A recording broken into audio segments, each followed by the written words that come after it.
अमीर और गरीब बहन का रसोई घर। अरे हाँ किंजल की माँ, सुनो, मैंने किंजल बिटिया के लिए एक बहुत अच्छा अमीर घर का लड़का देखा है और लड़का मैनेजर की पोस्ट पर है। महीने के 60,000 रुपए कमाता है। बहुत बढ़िया है, किंजल की शादी करने के लिए तैयार हो जा। क्या शादी? किससे?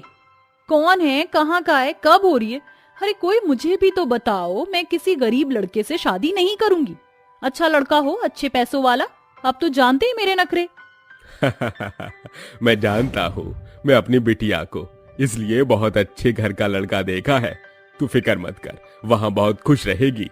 लड़के की तस्वीर देख, ये ले। दिखाइए ना पिताजी। अरे वाह, जीजू तो बहुत अच्छे हैं। देख लिया ना तूने, अब मैं देख लूं? लड़का तो अच्छा है पिताजी, मैं शादी के लिए तैयार हूँ। चलो बढ़िया है। कुछ समय बाद ही मनोज अपनी बेटी की अमीर घर में अविनाश नाम के लड़के से धूमधाम से शादी कर देता है, जहां अपनी नाक रखने के लिए उसे हैसियत से ज्यादा पैसे खर्च करने पड़ते हैं। अब किंजल अमीर ससुराल में एक ठाट बाट भरी जिंदगी जी रही थी, जो डेली शॉपिंग, किटी पार्टी, घूमना फिरना किया करती थी। वहीं कुछ समय बाद वसुधा भी शादी के लायक हो जाती है। मनोज बीमार पड़ जाता है, जिससे उसकी बीमारी में पैसा लग रहा था, तो वसुधा के लिए वह एक गरीब घर का लड़का देखता है। अरे बेटी, मैंने तेरे लिए बहुत ही होनहार, मेहनती मोहन नाम का लड़का देखा है। एक कंपनी में वो सिक्योरिटी गार्ड का काम करता है। लड़का अकेला है, उसके कोई माँ बाप नहीं है। तू तो जानती है मेरे पास अब ज्यादा पैसा नहीं है, इसलिए तेरी शादी धूमधाम से नहीं कर पाऊंगा। तू समझ रही है ना बेटा? पिताजी, आपको कुछ कहने की जरूरत नहीं है। आप जब बोलेंगे, जैसा बोलेंगे, मैं वैसे ही शादी कर लूंगी। देखा, हमारी बेटी कितनी समझदार है। फिर वसुधा की भी मोहन से चटमंगनी पटब्याह हो जाती है, जहां पति ही उसका गृह प्रवेश करता है। वसुधा, सब कुछ जानकर भी तुमने मुझसे शादी की है। मैं वादा करता हूँ कि तुम्हारा बहुत ख्याल रखूंगा। इस छोटे से घर में तुम्हारा स्वागत है। अगर कोई भी शिकायत हो तो कह देना। अजी, आप शर्मिंदा मत होइए। देखना, एक दिन आप अच्छी मेहनत करके इस छोटे से घर को भी बड़ा कर देंगे, और सब अच्छा रहा तो एक गाड़ी भी आ जाएगी। तुम साथ हो तो सब हो ही जाएगा। इस तरह दोनों पति पत्नी अपना जीवन आराम से बिताते हैं। वसुधा को चूल्हे पर खाना बनाना पड़ता था, क्योंकि मोहन के पास ज्यादा चीजों की सुविधा नहीं थी। आंच में फूंक मार मार कर वो अपनी आंखों को जलाती है। हर रोज की तरह आज भी तारीफ करते हुए मोहन कहता है, कमाल कर दिया वसुधा, तुम कितना अच्छा खाना बनाती हो। ये क्या, तुम्हारा हाथ जल गया? तुम्हारी आंखें भी लाल हैं। ये सब मेरी वजह से हुआ है ना वसुधा? मेरी वजह से चूल्हे पर खाना बनाती हो तुम। अरे तो क्या हुआ, 2 दिन में ठीक हो जाएगा। वैसे भी आपको खाना खाता देख मुझे जो तृप्ति मिलती है, उससे इन दर्द का एहसास नहीं होता। बहुत बड़ी बातें करती हो तुम। तभी मोहन अपने हाथ से उसकी चोट पर मरहम लगा देता है, फिर खाना खिलाता है। अचानक से किंजल का फोन आता है। कैसी हो वसुधा? बड़ी गरीब जगह पिताजी ने तुम्हारी शादी करी है, चूल्हे पर खाना पकाना होता होगा। पर मैं तो यहाँ मॉडर्न किचन में रहती हूँ, अमीर घर जो गई हूँ, खाना भी मुश्किल से कभी कभी बनाना पड़ता है। हाँ दीदी, पिताजी ने जहाँ शादी की है मैं वहाँ बहुत खुश हूँ, चाहे जैसा भी हो। मोहन जी बहुत अच्छे हैं। अच्छा, मैं तो तुम्हारा हालचाल लेने के लिए फोन किया था। वैसे मेरे पति ने कल ही एक कार खरीदी है। तुम्हारा पति कभी खरीद सकता है? हाँ खैर छोड़ो, वो तो सिक्योरिटी गार्ड की नौकरी करता है ना। चलो ये आ गई, मैं जाती हूँ। अपनी बहन को नीचा दिखाने की वजह से किंजल कॉल करती है। ये बात वसुधा को समझ आ जाती है। अगले दिन उसका पति अपनी सिक्योरिटी गार्ड की नौकरी करने चला जाता है, जहाँ किंजल का पति मैनेजर था। तो दोनों का भी अभी तक आमना सामना नहीं हुआ था। तभी जोमेटो डिलीवरी वाला मोहन को खाना देता है। लगता है मालिक का खाना है, देकर आता हूँ। मोहन बॉस को खाना देता है। मालिक, आपका खाना आया है। बुरा न माने मालिक, तो कुछ पूछूं? आप घर का खाना क्यों नहीं खा रहे? अरे क्या बताऊं मोहन, घर का खाना आजकल मुझे अच्छा ही नहीं लग रहा है। मुझे कुछ अच्छा सा खाना है जिसे खाकर जन्नत मिले। बोर हो गया था तो बाहर से खाना ऑर्डर कर लिया। अब देखो ये कैसा है। ठीक है मालिक, मैं चलता हूँ। मोहन चला जाता है। जावेद खाना खाता है, उसे वो भी अच्छा नहीं लगता। तभी मोहन फिर आता है। मालिक, आपसे कपूर साहब मिलने आए हैं, तो मैं बताने आ गया। क्या हुआ मालिक, आप उदास हैं? खाना अच्छा नहीं लगा आपको? अरे मोहन, 2-3 जगह से खाना ऑर्डर कर लिया, मुझे ये खाना भी अच्छा नहीं लग रहा। मैं क्या करूं समझ नहीं आ रहा है। अब तुम ही कुछ करो। अरे मालिक, मेरी पत्नी वसुधा बहुत अच्छा खाना बनाती है। आप हाँ करें तो मैं घर से खाना ले आऊं कल आपके लिए? हाँ हाँ बिल्कुल ले आओ। तुम्हारी बातों से मुझ में उम्मीद सी जाग गई है। अगले दिन मोहन वसुधा का बनाया हुआ खाना बॉस को खिलाता है, जो एक निवाले में ही उसे पसंद आ जाता है और जल्दी जल्दी खाकर उंगलियां चाट लेता है। अरे वाह मोहन वाह, कितना बढ़िया लजीज स्वादिष्ट खाना। मैंने आज तक ऐसा खाना कभी नहीं खाया। मेरी पत्नी तक ने नहीं बनाया, न मुझे बाहर मिला। मजा आ गया। तुम्हारी पत्नी सच में अच्छा खाना बनाती है। कल भी लाओगी मेरे लिए? बिल्कुल मालिक। फिर मोहन अगले दिन अपने मालिक को पत्नी के हाथ का खाना खिलाता है। तभी मैनेजर अविनाश फाइल रखते हुए कहता है, मालिक, अरे मालिक साहब, 2 दिन से देख रहा हूँ आप इस सिक्योरिटी के गरीब का घर का खाना खा रहे हैं। ऐसी क्या मजबूरी आ गई?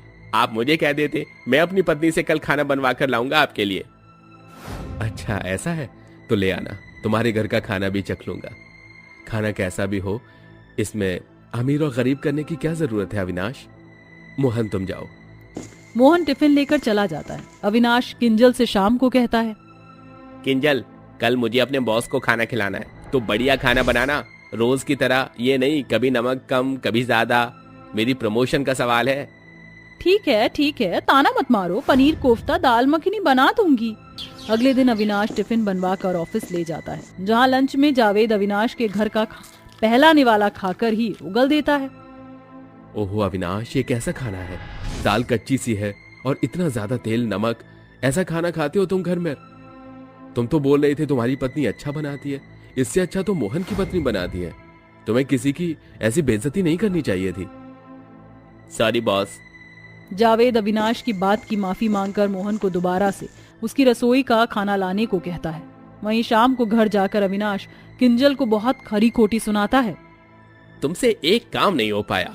तुम शॉपिंग मेकअप के अलावा कुछ तुम्हें करना आता भी है कि नहीं? तुम्हारी वजह से मेरे हाथ से गोल्डन अपॉर्चुनिटी निकल गई। मेरा प्रमोशन हो जाता। सिंपल सा खाना नहीं बना पाई तुम? उस 2 कौड़ी के सिक्योरिटी गार्ड की पत्नी का खाना पसंद आया है उन्हें। हाँ तो क्या हो गया, मैं कोई बावर्ची नहीं हूँ जो तुम्हारे बॉस को खुश करूंगी, वो तुम्हारा काम है। अविनाश को सुनाकर किंजल गाने सुनने लगती है। अगले दिन वसुधा टिफिन लेकर अशोक को दे देती है। साहब जी नमस्ते, शुक्रिया मेरा खाना पसंद करने के लिए। अरे जब से आपके हाथ का बना खाना खाया है, मैंने अपने घर का हर जगह का खाना छोड़ दिया है। लेकिन मजबूरी में घर का खाना ही खाना पड़ता है, वरना बीवी बुरा मान जाएगी। आप पैसों की चिंता मत कीजिए, मैं आपको कुछ पैसे देता हूँ। आप टिफिन की सर्विस चालू कर दीजिए, कितने लोग खुश हो जाएंगे।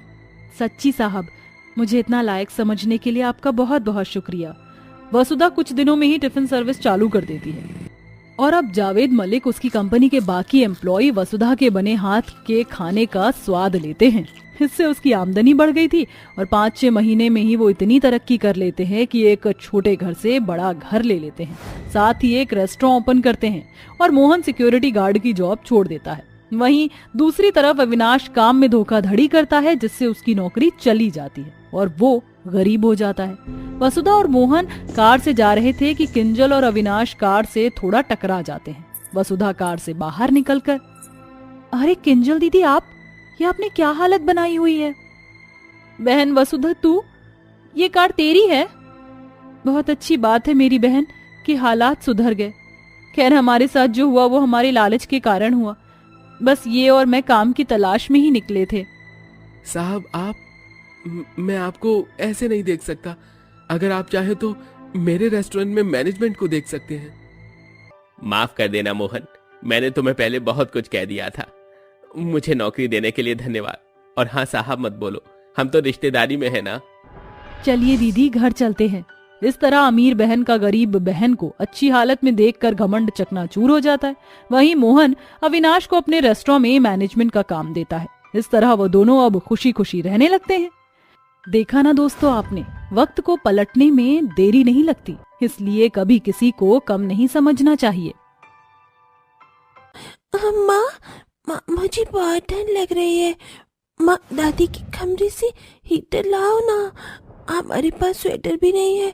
दीदी को भी ठंड लग रही है। हाँ माँ, मुझे भी ठंड लग रही है।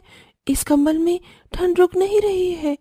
ठीक है मेरी बच्ची, तुम 2 मिनट रुको, मैं हीटर लेकर आती हूँ। गर्भवती सुरेखा अपनी सास के कमरे से बंद हीटर उठाकर लाती है और अपनी बेटी के सामने चला देती है। इतने में खड़ूस सास गायत्री हीटर चलाता हुआ देख बहू के बाल खींचने लगती है। क्यों री, तेरी हिम्मत कैसे हुई मेरे कमरे से हीटर उठाने की, वो भी मेरी बिना इजाजत के? इन लड़कियों को सिखा रही है? तेरे करीब बाप ने दहेज में भेजा था क्या? माँ जी, मुझे दर्द हो रहा है माँ, मेरे बाल छोड़ दीजिए। दादी माँ को छोड़ दीजिए, उनको दर्द हो रहा है। चुप कर नालायक, एक तो इस घर में 2 लड़कियां हो गई हैं। सुरेखा की बच्ची, कल मुंही नास पीटी, तूने अभी तक मुझे पोते की खुशखबरी नहीं दी। अगर इस बार भी तूने लड़की को जन्मा तो तेरा जो हाल मैं करूंगी तू सोच भी नहीं सकती है। बस करो गायत्री, वो तुम्हारी बहू है, गर्भवती है, ऐसे अत्याचार मत करो। तुम तो चुप करो, समझ आई बात? माँ जी, भगवान जो भी दे उसे स्वीकार कर लेना चाहिए। वैसे भी ये सब चीज मेरे हाथ में नहीं है। बकवास बंद कर। मुझसे जुबान लड़ाने की कोशिश की तो तेरा हाथ तोड़ के हाथ में दे दूंगी। जाकर मेरे लिए गर्मा गर्म पकौड़े और चाय बना, और ये हीटर वापस मेरे कमरे में रख। जी माँ जी, मैं बना कर लाती हूँ। गायत्री उसे झटक कर चली जाती है, जिससे वो बेड पर गिर जाती है। बेचारा रामप्रकाश पत्नी के दबाव में कुछ नहीं कह पाता था। वो चुपचाप गायत्री की सारी बात सुनता है और चला जाता है। मेरा बच्चा, 6ठा महीना चल रहा है मेरा। मुझे अपना ख्याल रखना होगा और अपनी दोनों बच्ची का भी। माँ चुप हो जाओ, रो नहीं, बहुत गंदी है दादी, हमें मारती रहती है और आपको भी। नहीं बेटा, ऐसे नहीं कहते हैं। सुरेखा हीटर वापस सास के कमरे में रख देती है। सास गायत्री सुरेखा और उसकी दोनों बेटियों के साथ बहुत बुरी तरीके से पेश आती थी। कोई काम न होने पर तीनों पर बरसती थी और कभी डंडे से मारती थी। गर्भवती में भी वो सुरेखा से बहुत काम करवाती है, उनकी ठंड के कपड़े नहीं देती है, बेटे से सारे पैसे वसूल लेती है। तभी एक दिन सुरेखा अपनी बेटियों के लिए कांपते हुए कहती है, माँ जी, धीरे धीरे ठंड बहुत बढ़ रही है माँ जी, बाहर ठंडी बर्फीली हवाएं चल रही हैं। एक बार को मैं तो बर्दाश्त कर लूंगी, लेकिन मेरी बेटियां, उनसे ये सर्दी झेली नहीं जा रही है। आप थोड़े पैसे दे देती जिससे मैं उन दोनों के लिए स्वेटर, गर्म कपड़े ला देती। नहीं लाकर दूंगी तेरी दोनों बेटियों को गर्म कपड़े, समझी? तू बीमार पड़ती है तो पड़े, मैं तो कहती हूँ मर जाए, कम से कम बोझ तो कम होगा। और हाँ, मेरे साथ हॉस्पिटल चल, तेरा स्वास्थ्य भी जांच करवानी है। पता नहीं पहले क्यों नहीं मैंने ध्यान दिया, लेकिन अब जांच करवा लेती हूँ। अचानक से माँ जी मेरी परवाह क्यों कर रही हैं? शायद पोते के मोह की वजह से। जी माँ जी, बेहो राशि बेटा, तुम दोनों यही रहना, मैं माँ जी के साथ अस्पताल से आती हूँ। गायत्री सुरेखा को झूठ बोलकर अस्पताल ले जाती है और होने वाले बच्चे का लिंग परीक्षण करवाती है। 2 दिन बाद रिपोर्ट पता चलने पर गायत्री गुस्से से आंख बबूला हो जाती है, क्योंकि वो फिर से लड़की को जन्म देने वाली थी। ये बात जानकर सुरेखा को बहुत धक्का लगता है और पति कबीर को पता चलता है तो वो भी कहता है, क्या ये औरत फिर से एक लड़की को जन्म देने वाली है? मैं क्या लड़कियों को ही पालता रहूंगा? मुझे इस घर का वंश नहीं चलाना है क्या? तभी तो बेटा मैं तुझे समझा रही थी, इस बोझ को अब इस घर से निकाल दे।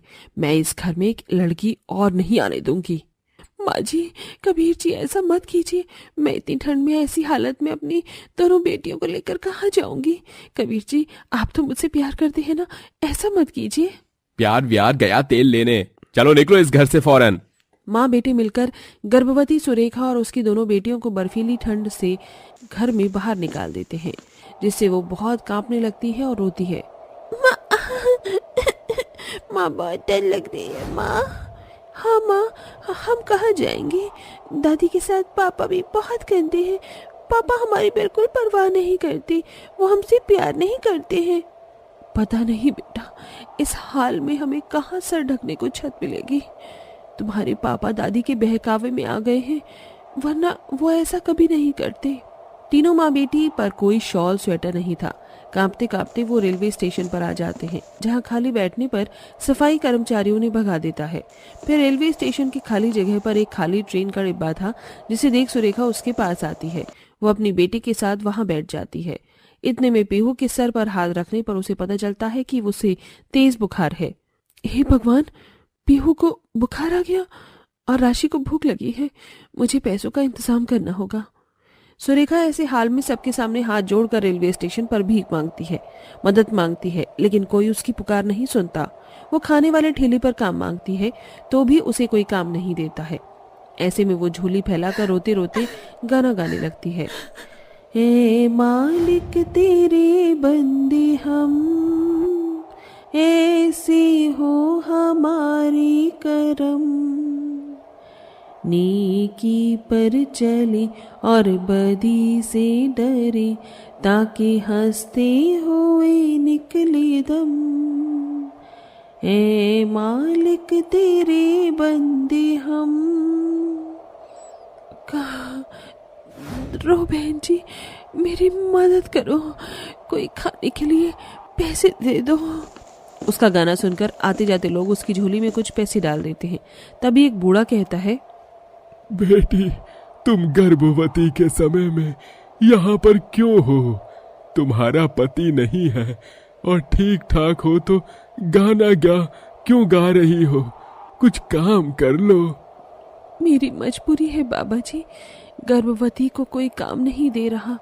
मेरी बेटी भूखी और बीमार है, मुझे पैसों की सख्त जरूरत है। तुम्हारे इस संघर्ष में भगवान करे तुम्हें सफलता मिले। ये लो, इससे तुम अपने बच्चों को खाना खिला दो और कोई काम की शुरुआत कर लो, ताकि ऐसे न रहना पड़े।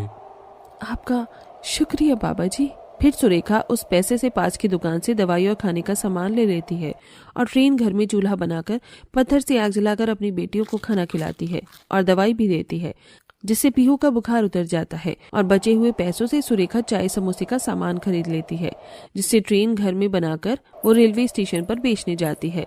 चाय ले लो, चाय, गर्मा गर्म चाय समोसे ले लो, 10 रुपए 10 रुपए के। सुनो जरा, मुझे चाय समोसा देना। इस सर्दी में चाय समोसे की बात ही अलग है। ये लीजिए। अरे वाह, तुम तो बहुत अच्छे चाय समोसे बनाती हो और ऐसे समय में काम कर रही हो। ऐसा करो, ठेला ले लो। जी। इस तरह सर्दी में सुरेखा संघर्ष से चाय समोसा रोज बनाकर रेलवे स्टेशन पर बेचती है, जिससे उसका थोड़ा बहुत खर्चा निकल जाता है और वो अपने बच्चों को गर्म कपड़े दिला देती है, जिससे उनकी ठंड से राहत होती है। और थोड़े खाने पीने का सामान भी अपनी ट्रेन घर में भर लेती है। 2 महीने बीत जाते हैं। वो अपनी प्यारी सी बेटी को जन्म देती है और उसको झुलाने के लिए ट्रेन घर में अपनी दूसरी साड़ी से झूला बना देती है, जिसमें उसकी बेटी झूलती रहती थी। एक दिन, माँ, ये ट्रेन घर तो बहुत अच्छा है, यहाँ पर बहुत शांति है, वरना दादी तो हमें मारती थी। हाँ बेटा। अच्छा, मैं रेलवे स्टेशन पर चाय समोसे बेचने जा रही हूँ। तुम दोनों अपनी बहन का ख्याल रखना। ठंड लगे तो ये शॉल उड़ा देना और कटोरी में दूध भी है, ठीक है? जी माँ, आप निश्चिंत रहिए। सुरेखा अपने बच्चों को छोड़कर रेलवे स्टेशन पर चाय समोसे बेचने चली जाती है। अब उस पर एक छोटा सा चाय समोसे का स्टॉल था। वहीं दूसरी ओर एक कार एक्सीडेंट में कबीर के पांव में चोट आती है, जिस बात के लिए गायत्री अपना सिर पीटती है। कल मुंह है कहीं के, इतनी चोट लगा ली, अब कमा कर कौन देगा मुझे? पैसे भी घर का काम मुझे करना पड़ रहा है, इसका मुआवजा नहीं मिला। चल चल दे मुझे। माँ, मैं अपाहिज हो गया और आपको पैसे चाहिए। आप मुझसे प्यार नहीं करती, पैसों से करती है ना? ये लीजिए पैसे। बिल्कुल सही समझा तूने, मैं सिर्फ पैसों से प्यार करती हूँ। कबीर व्हील चेयर से कमरे में जाता है और अपनी पत्नी और बच्चों की फोटो देखकर रोने लगता है। बहुत बड़ी गलती हो गई मुझसे। मैं अपनी बेबी बच्चों को अपने पास वापस लेकर आऊंगा। कुछ दिन गुजरते हैं। गायत्री अपाहिज बेटे को लेकर रेलवे स्टेशन पहुंचती है, जहां उसकी बहू थी।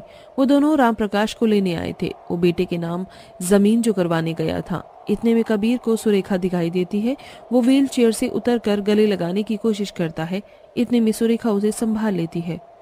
अजी, आपकी हालत कैसे हुई? मुझे अपने कर्मों की सजा मिल रही है सुरेखा, मुझे माफ कर दो। हमारी बेटी कहाँ है? बड़ी मुश्किल हुई होगी तुम्हें इस ठंड में, माफ कर दो मुझे। कहाँ है मेरी बच्चियां? जी, बच्ची ट्रेन घर में है। इतने में ट्रेन से राम प्रकाश उतरता है, वहीं गायत्री भी थी। बहू मुझे माफ कर दे, आज तक मैं कुछ बोल नहीं पाया, लेकिन अब तेरी सास को इस ठंड में घर से बेघर कर दूंगा। मैंने जो प्रॉपर्टी तेरे नाम कराई है, कबीर तू बहू के साथ वहां रहने चला जा। गायत्री ने तुम दोनों के साथ बहुत बुरा किया है। नहीं पापा, माँ को कुछ मत कहो, वो माँ है, हम ऐसे ही कहीं रह लेंगे। देख लो, इतने पर भी तुम्हारा बेटा तुम्हारा पक्ष ले रहा है। माफ कर दो बेटा, मुझे माफ करो, मैंने सबको बहुत दुखी किया है, लेकिन अब बहू घर वापस आ जा मेरी तीनों पोतियों के साथ। गायत्री के आंसू देख सुरेखा अपनी सास को गले से लगा लेती है। इसके बाद वो सब एक साथ घर लौट आते हैं और खुशी खुशी रहने लगते हैं। दोस्तों, मुसीबत का पहाड़ कितना भी टूट जाए, लेकिन अंत में सब कुछ ठीक हो जाता है।